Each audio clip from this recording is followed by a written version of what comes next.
Assalamualaikum warahmatullahi wabarakatuh. Perkenalkan, nama saya Marisa Putri Meiranti, Prodi Ekonomi Syariah semester 2 dengan NPM 22523120. Di video ini, saya akan menganalisis film yang berjudul Musije The Miracle Part 1 dan Part 2 guna memenuhi tugas dari mata kuliah Metodologi Studi Islam dengan dosen pengampu Bapak Dr. Anda Syarifuddin Hamzah MPD. A few moments later. Film ini diangkat dari kisah nyata di Turki. Dalam film ini, ada seorang pria yang bernama Mahir. Ia adalah seorang guru PNS yang memiliki peduli dalam dunia pendidikan. Nah, di pagi itu, Mahir dengan sukarela dipindahkan mengajar ke tempat yang sangat terpencil. Namun, istrinya menolak akan itu dan menyuruh si Mahir ini untuk berhenti dalam tugasnya daripada ia harus berpindah ke tempat terpencil itu. Tetapi, karena Mahir ini adalah orang yang penuh dedikasi dan sangat peduli dengan pendidikan, akhirnya dia tetap pergi memenuhi tugasnya meskipun tanpa keluarga di sampingnya. Nah, istrinya ini bernama Kemil. Untuk pergi ke daerah terpencil itu, Mahir melakukan perjalanan yang panjang. Berjam-jam Mahir menempuh perjalanan, akhirnya ia tiba di pemberhentian terakhir untuk ke tempat ia bertugas. Namun, di sini Mahir merasa kaget karena di sini tidak ada akses untuk masuk ke desa itu.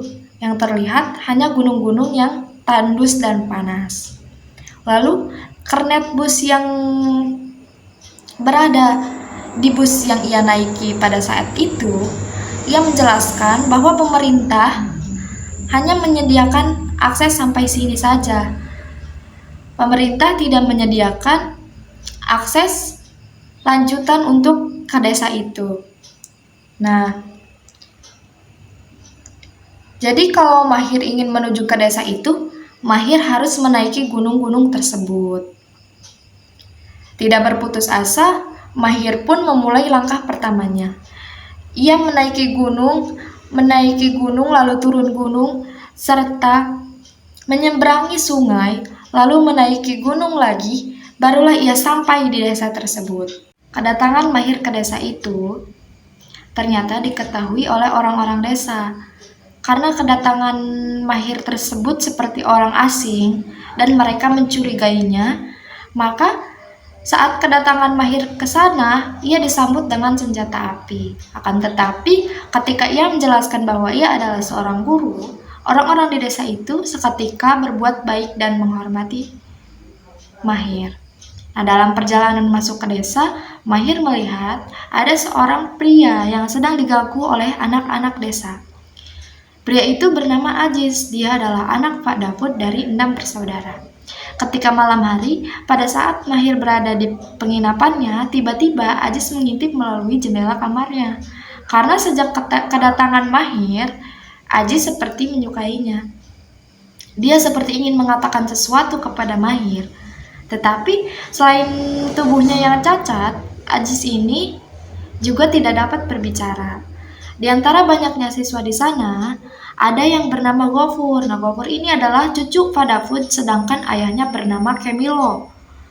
Kemilo adalah anak tertua dari Pak Dafud. Dia adalah anggota Singa Gunung yang akan kembali ke desa ketika musim dingin. Karena ketika musim kemarau, dia bersembunyi dari kejaran polisi karena telah membunuh seseorang.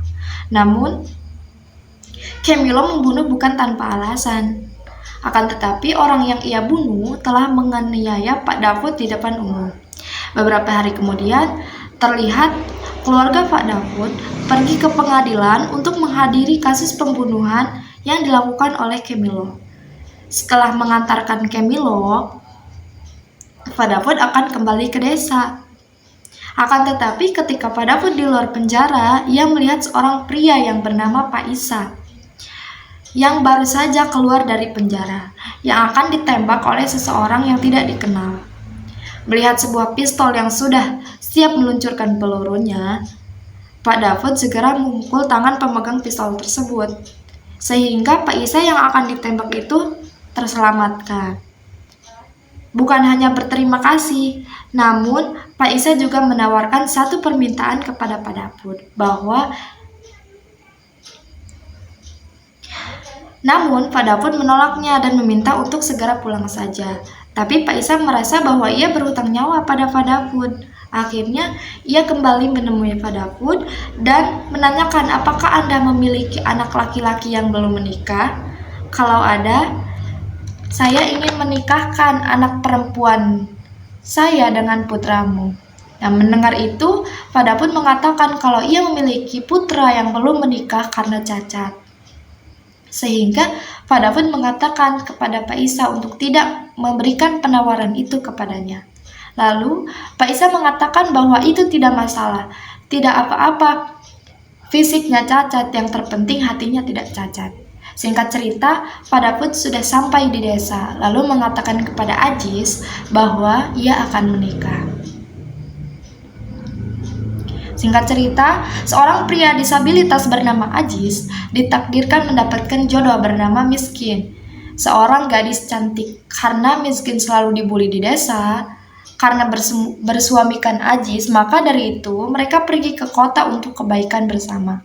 Kemudian, 7 tahun berikutnya, Ajis kembali ke desa mengejutkan semua warga desa dengan perubahan 180 derajat. Ia bisa berjalan dengan tegap, bahkan berbicara. Motivasi paling kuat untuk belajar ialah cintanya kepada Miskin dan buah hatinya yang telah lahir. Film ini mengajarkan satu hal, bahwa kebaikan kecil yang kita lakukan akan menebarkan akar ke segala penjuru, dan akar-akar itu akan tumbuh menjadi pohon yang baru. Itulah yang dilakukan Pak Guru Mahir kepada Ajis hingga meninggal. Ia akan dikenang sebagai orang baik. Motto hidup Pak Mahir adalah sebagai berikut. Hidup ini singkat, maka maafkanlah, menolonglah, bersyukurlah, mencintailah, senyumlah, dan berbahagialah. Nah, feedback dari saya untuk film ini sangat luar biasa, mengajarkan banyak hal terutama tentang sabar. Betapa hebatnya seorang guru untuk menjalankan tugasnya walaupun harus melalui berbagai rintangan. Seperti halnya Pak Mahir, seorang guru yang ada di film ini. Ia berhasil mengajari seorang disabilitas yang bernama Ajis, sehingga ia bisa berjalan dengan tegap dan berbicara. Sungguh mulia hati seorang guru. Mungkin hanya itu yang dapat saya sampaikan, kurang lebihnya mohon maaf. Assalamualaikum warahmatullahi wabarakatuh.